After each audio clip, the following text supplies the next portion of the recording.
السلام عليكم ورحمة الله وبركاته. ازيكم يا حبايب قلبي؟ عاملين ايه؟ يا رب تكونوا بخير وصحة وهنا وسعادة دايما كده على طول. كل سنة وانتم طيبين. بقى ده موسم تخزين الزيتون. طبعا هنا زي ما انتم شايفين كده الطريقة. هنا ده اول حاجة معانا الجزر. هنبشر الجزر، يعني جايبين حوالي نص كيلو. انا هقول لكم على كل الكمية. ده نص كيلو جزر، ومعانا فلفل هنا اللي هو الحامي الحراق، احمر واخضر. هنقطع كمية من الاحمر والاخضر ده زي ما انتم شايفين كده. وهنا الزيتون طبعا امي بتغسله، دي الحاجة اللي هي والدتي. هنا بقى كده خلاص يا حبايب قلبي، غسلت الزيتون وغسلت الطبق وجابت فيه مية عشان تحط الملح وتظبط الحياء بتاع المية اللي هي هتضيفها على الزيتون، بتاعة الزيتون. وفي الجنب التاني هنا حاطه بيضة، يعني لو واخدين بالكم لقيته لسه عاوز ملح فحطت. هتدوب تاني هتلاقي البيضة عمت على الوش كده، يبقى كده الملح مظبوط. يعني هي بتظبط الملح بالبيضة. وهنا حماتي خلصت اللي هو الجزر، وخلصت الفلفل اللي هو مقطع قطع. وبعد كده هتعصر الليمون، والليمون الاصفر اللي في الحله ده مدينه قلب على البوتاجاز، ماشي. واللي في الكبه اللي هي بتفضي ده فلفل حامي حراق، فرمينه في الكبه. يبقى هنا كده كبه الجزر والفلفل المهروس والفلفل المخرط، الشطه المخرطه والفلفل والجزر. وهتحط حبه ملح. هنا كانت بتدور على كيس الملح اهو زي ما انتم شايفين. انا عايزه اقول لكم الطريقه اللي هي بتعملها دي والله والدتي دي جميله جدا ما شاء الله عليها. عملتهن كان جميل السنه اللي فاتت. هنا حماتي بتعصر لها الليمون. والفلفل ده انا هاخده دلوقتي هغسله، اللي في ايد والدتي ده انا غسلته. هو اللي هي الشطه الصغيره دي.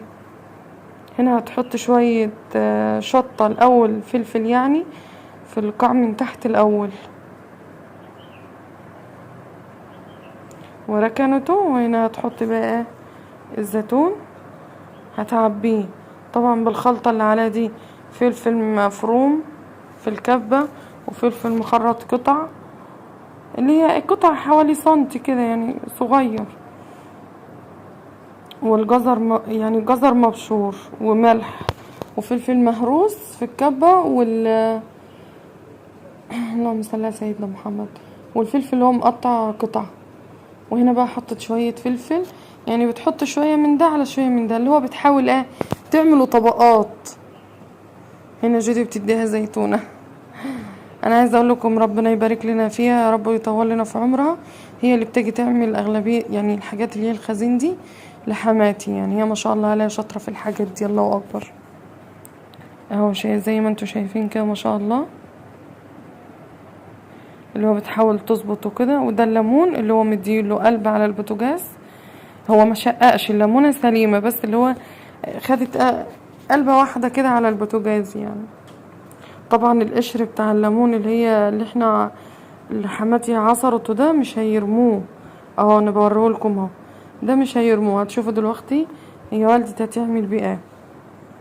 طبعا كده والدتي خلصت طبقات الفلفل والليمون،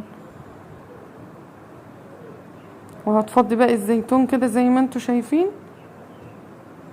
عندنا ابو جوزي يعني حماية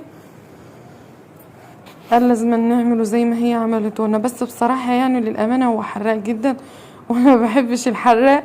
فان شاء الله هعمل يعني كمية صغيرة كده حوالي كيلو اكل، يعني اقدر ان انا اكل منها. طبعا ده كانت حماتي راكناه مش عاجبها، بس والدتي قالت لها ان هم حلوين يعني. فانا هغسلهم وهرجع لكم تاني دلوقتي. هتكبهم على باقي الخلطة اللي راقدة في الطبق الكبير الاحمر ده وهتقلبهم فيه عشان البرطمان طلع ناقص لسه شوية يعني. هو عايزه اقول لكم البرطمان ده بياخد 6 كيلو بالظبط كده. يعتبر اللي اخده بالشوية اللي كان حطيتهم الاخر في الطبق دول 6. هنا بقى هتجيب المية بتاعة الليمون اللي هم عصروه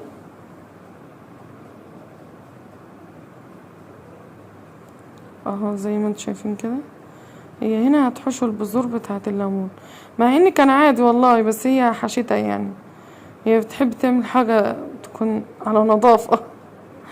وهنا بقى شايفين، انا كنت بقول لكم استنى تشوفوا دلوقتي القشر هنعمل بيه ايه. هنا حطت القشر في وش البرطمان عشان لا قدر الله وشه عمل ابيض، حصل فيه اي حاجة، يبقى ده على الوش يعني، بعيد عن الزيتون خالص والفلفل والليمون.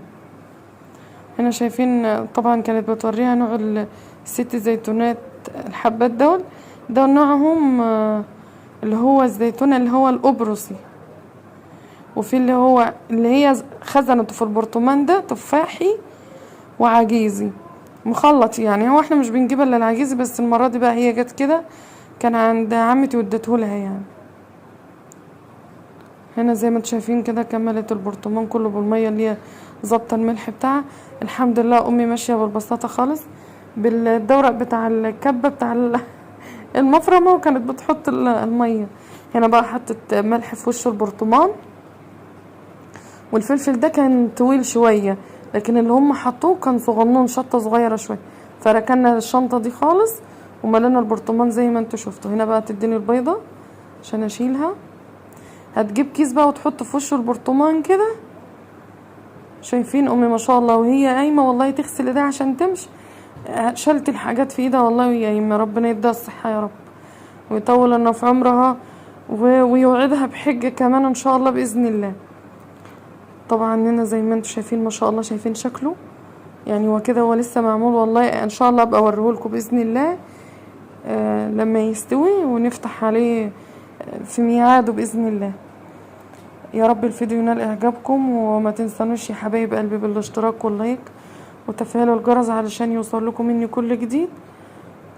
وبتمنى تكملوا مشاهدة الفيديو للاخر يا حبايب قلبي. مع السلامة، كل سنة وانتم طيبين.